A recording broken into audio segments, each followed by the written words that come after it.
Hite, world-class astrologer, tarot master, spellcaster, modern-day alchemist, medium, and all-around magical being. And I'm here tonight to talk to you about March, the third part of the March forecast. So March is a very interesting month always. It is actually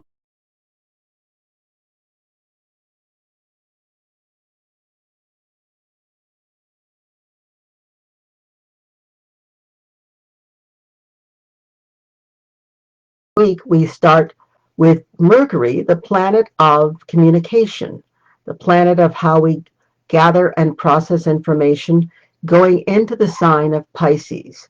And what that means is, because Pisces is ruled by the planet Neptune, Neptune rules the soul. This is great. It rules, pardon me, it rules the feet. This is interesting. You can dance. And also, Neptune rules creativity on the highest level. And the highest level meaning it takes a while to filter down into who we are and how we can best.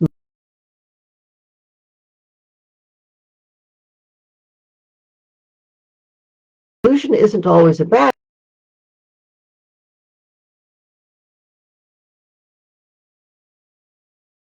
That your ability to see clearly what's going on and what's really applying to your reality is leading the parade.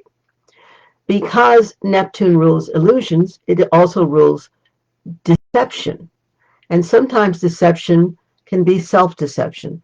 So in Mercury, the mind, communication, words, ideas, combines with Neptune, which is the soul, also illusion or deception, you can very often find yourself in a dreamy place. And dreamy places are great if you're taking a nap or you're going to bed. Dreamy places are great if you're sitting at the keyboard and you're going to compose something. Dreamy places are great if you're not driving, if you're not planning your life.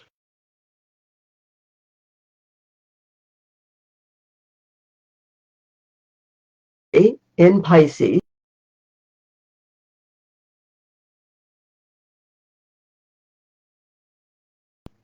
it's a time of high intuition. It's a time of really being at one, in a sense, with your soul. However, it is not a time to blithely sign your name to anything. Signing, Mercury, making agreements, Mercury, because you need to check at least 3 separate times to make sure that this agreement or this paper you're signing, that the agreement you're making or the paper you're signing do not take you down a long and winding road. And a long and winding road filled with deception and mystery, unnecessary mystery, and illusion. You need to be very clear. You need to also be clear about what you're hearing. You need to be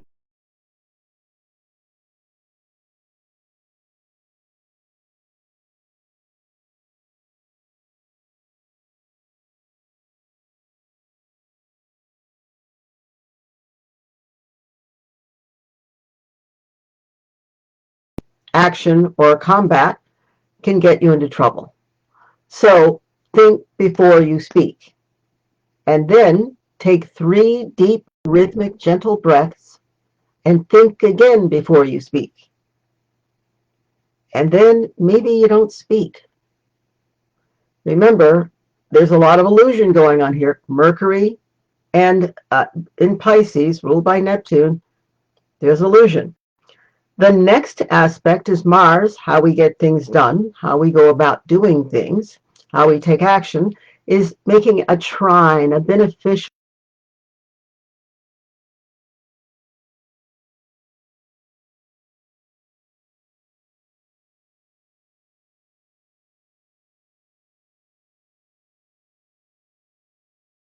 although less attractive, but solid structural ground. And this is a good thing because the plans you make then, Mars, moving forward, Mars having to do the action you take based on the plans, Mercury, mean that you're likely to have positive, structured results. This is a good thing. The last thing that's happening, the last big thing, is the planet Uranus, which is the planet of change, of just, wow, did that just happen? And it is square, making an abrasive aspect to Saturn, which is the what is, which is this is what we consider authority, has considered something that's valid and of value to society. Well, Uranus is the great rebel.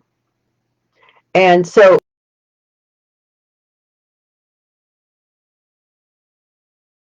and it just sort of takes you over and drags you about the country by your head and shoulders. It just sort of grabs you around the neck and starts dragging you and causing all kinds of problems.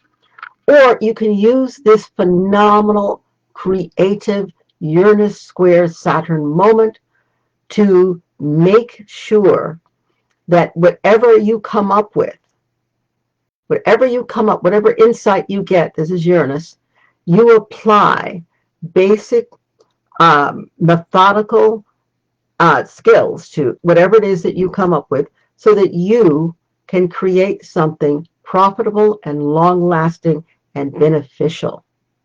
So Uranus square Saturn is usually thought of as very destructive, but it doesn't have to be. Stop and think.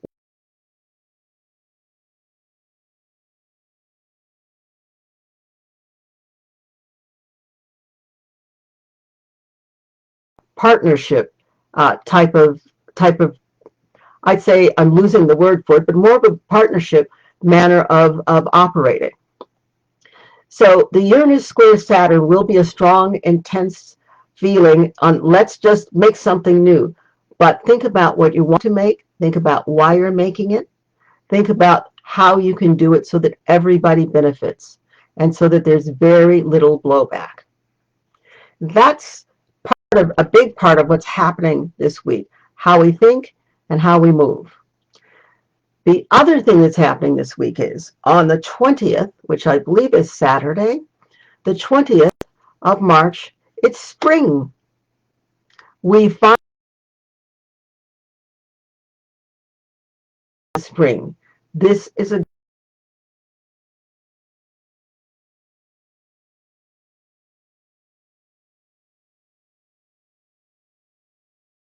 Aries was closely aligned with Chiron, the not planet but asteroid or point of the wounded healer.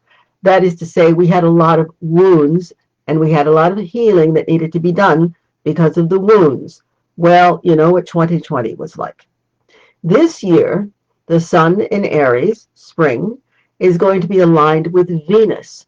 Venus is a great healer too. However, Venus is great for grace, for empathy.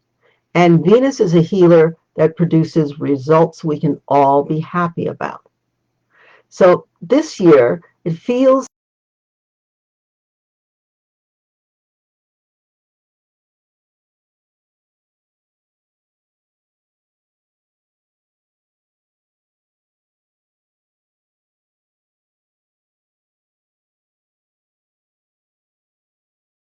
of the year. So I leave you with, again, passion, empathy, and grace. Do enjoy, be good to yourselves.